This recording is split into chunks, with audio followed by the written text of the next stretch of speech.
fact, we're out there getting the picture of the mailman not working in the rain, the snow, and the sleet. We're out there waiting for him to show up. 516 on the 5. Matthew's calling saying his ex-girlfriend lives tonight. We're following breaking news of a deadly fire in Hickman County. Fox 17 Samantha Singer. She's live on the scene with the latest.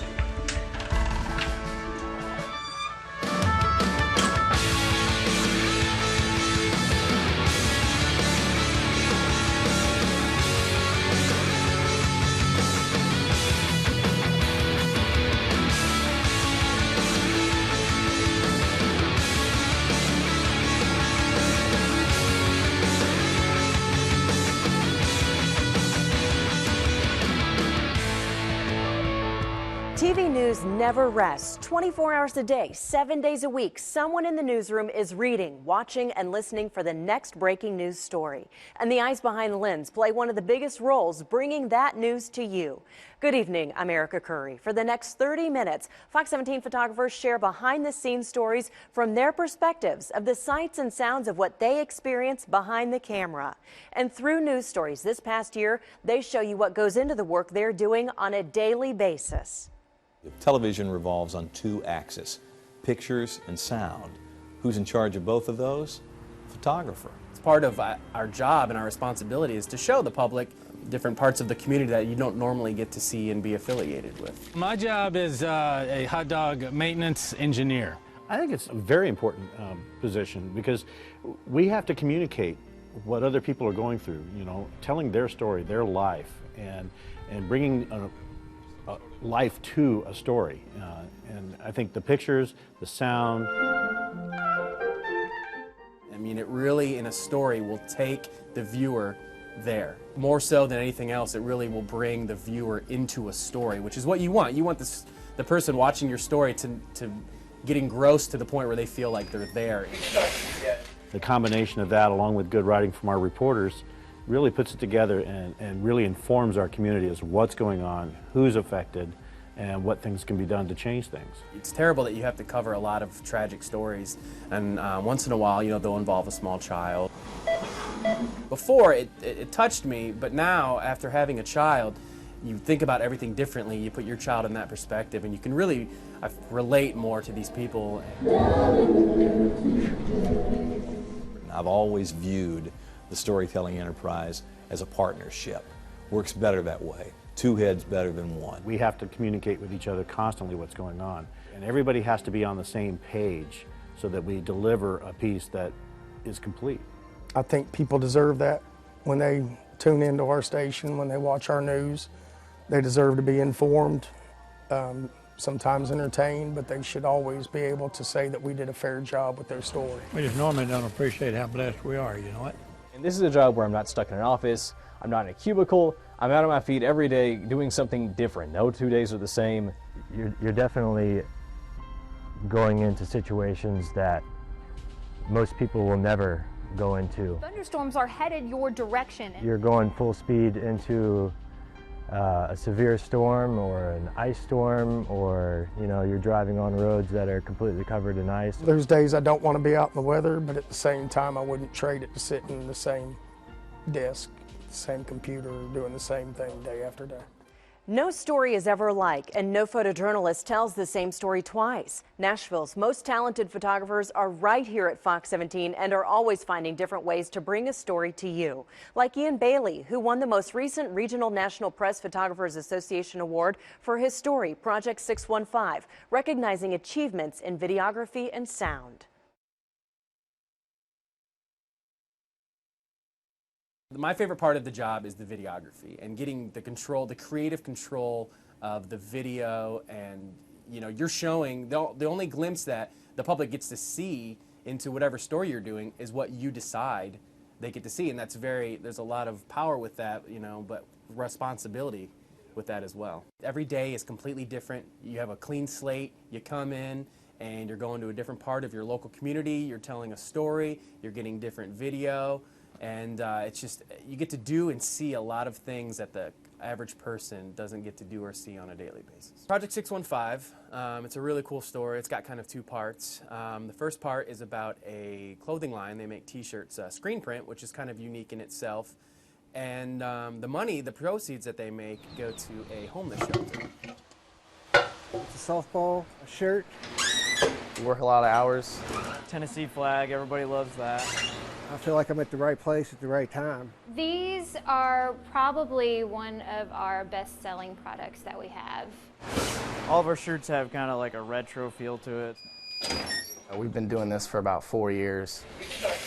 It's one of those stories that you feel like you feel honored to tell. It's one of the reasons you get into the business. You know, you want to help the business, you want to tell their story, and you really want to show the good that goes on in our local community. A new chance at life to restart and get my priorities straight. The choices I basically had with the mission are here. I learned a whole lot since I've been here at Set Free. Set Free took me in.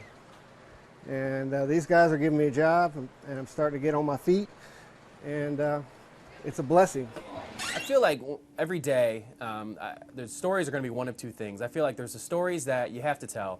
That's your breaking news, making people, aware of tragedies and your day-to-day grind story. And then you have the stories that you get to tell, that you're honored to tell, which, your features. And a story like this, for example, that we're talking about, you really feel honored to be able to express what these people do for the community. And it makes you feel really good about yourself that, you're giving them the airtime to really highlight somebody in your local community that is doing something really, really nice. They have a focus of not just running a business to make money and make a living, but they have a business to help people in need as well. Knowing that some of the money's going back to help me and people like me, and that's kind of what the church represents. It's part of our job and our responsibility is to show the public these places and these different parts of the community that you don't normally get to see and be affiliated with. Handling hazards of a breaking news story. We'll take you out on the scene with a witness to history. Photojournalists face the unexpected from day to day, not knowing what they'll cover until a story breaks.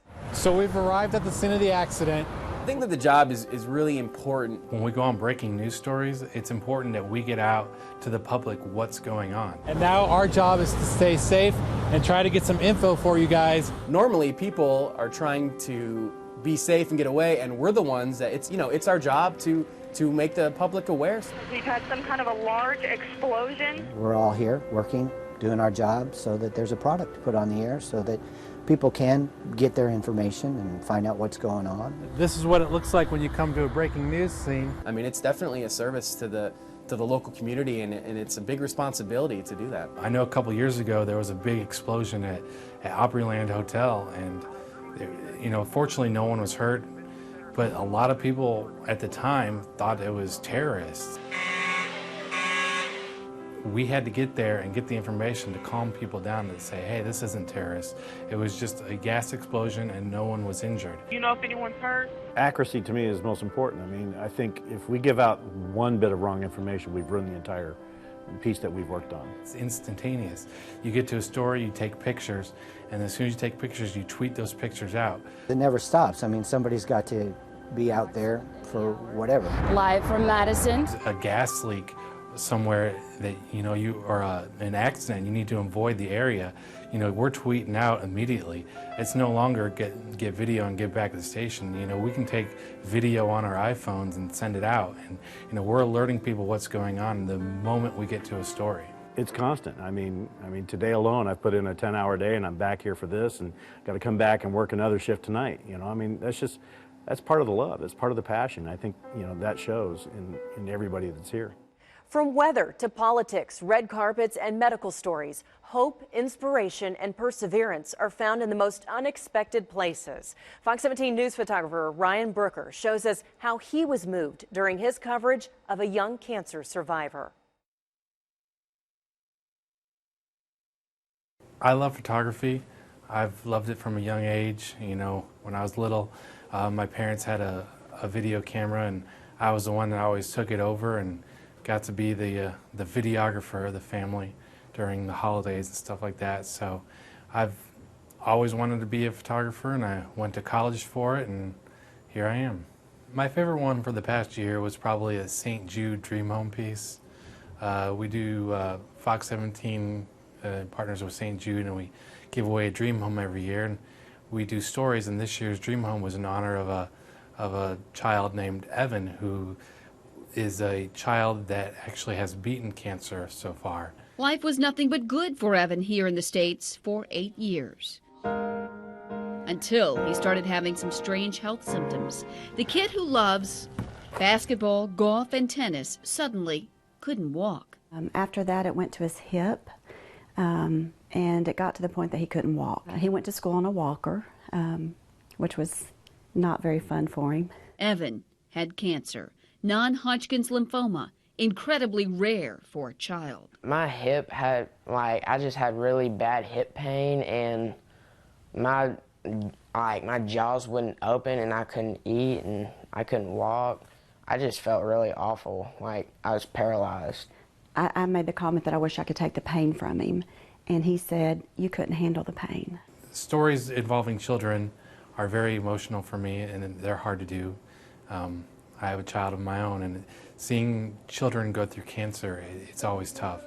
So we went to his house, and he came from Chernobyl, and he got cancer at a young age, and he's been adopted, and he went to St. Jude, and St. Jude helped him now become cancer-free, and it's a really inspirational story, and it's something that it's tough to do, but to see other people win this battle and fight through cancer is very inspirational. After a year of touch-and-go treatment, the rising ninth grader is cancer-free, 2 years and counting. And getting ready to give away this St. Jude Dream Home built in his healthy honor. I think I wouldn't be here on this earth anymore. I just really wouldn't think I'd be alive. St. Jude saved my life. It's why I do this job. It brings something to me to see other people that, hey, I'm just a photographer, but this kid's beaten cancer. So those are very inspirational stories. When Witness to History returns, the flexibility of a photographer when news calls. Our photographers have described their job as similar to cramming for a test or writing a college term paper in a single day. That's because a deadline is constantly looming and quickly approaching. But the most intense moments are when severe weather strikes and our crews spring into action. This is a confirmed tornado that is on the ground. Normally, people are trying to be safe and get away, and we're the ones that it's our job to make the public aware. So we're working on the worse the weather is, the more important it is for us to be working and out there and making the public aware. One of the joys of being in this business is that you don't just get to shoot the weather, you get to be all up in it. Severe weather is probably one of the greatest obstacles in this profession. I mean, you're expected to run to the danger when everybody else is running away from it. There's no waking up and seeing snow outside and knowing you're getting the day off. It's even more important for you to be out on those days especially. There are a few times that I have been involved with things that could be life or death.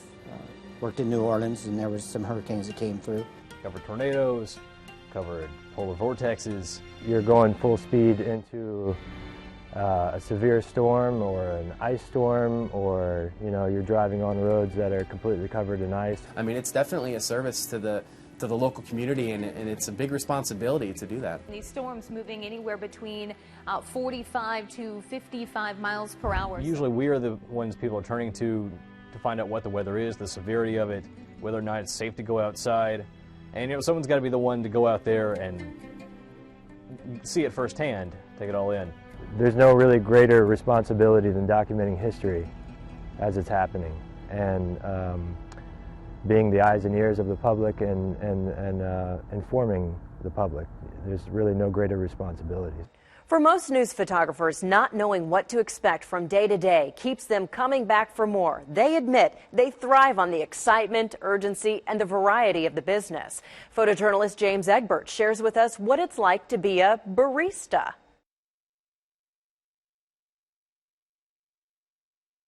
I do what I love. I point my camera at things that I think are important. I talk to people I think that are important, which is just about anybody in town. I would be lying if I said, you know, I wouldn't want to do this. I mean, I would do this for free, but I'm not going to. Need the hazardous duty pay. But I love the job. I mean, my wife complains that I'm always bringing the work home.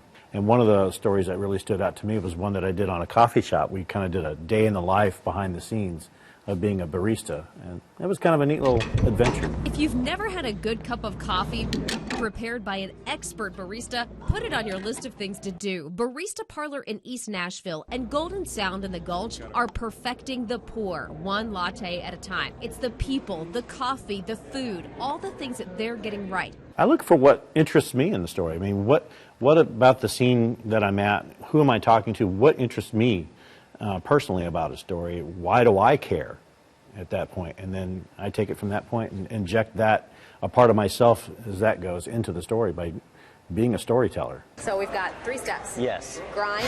Yes. Tamp. Pull the shot. Pull the shot. The latte artists, true craftsmen, and they take their job seriously. Having the right grind is key in having a good tasting espresso. And what you're looking for is a completely even bed. I'm already writing the story in my head as I'm shooting. Each time I frame up a shot, it's a part of that story. It's that I'm writing as I'm going, and then the reporter at that point just takes what I have and puts it together. How our news photographers became a part of a group repairing broken toys for handicapped children when Witness to History continues. Strong instincts and intuition often lead to good coverage of a news story, and in the case of Fox 17 photographer Scott Simpson, no story of his is complete without his involvement in all elements, making an on-air product he's proud of. That's the part of my job I like the best, is the interviewing, is getting sound. I like meeting people. I like interacting with people.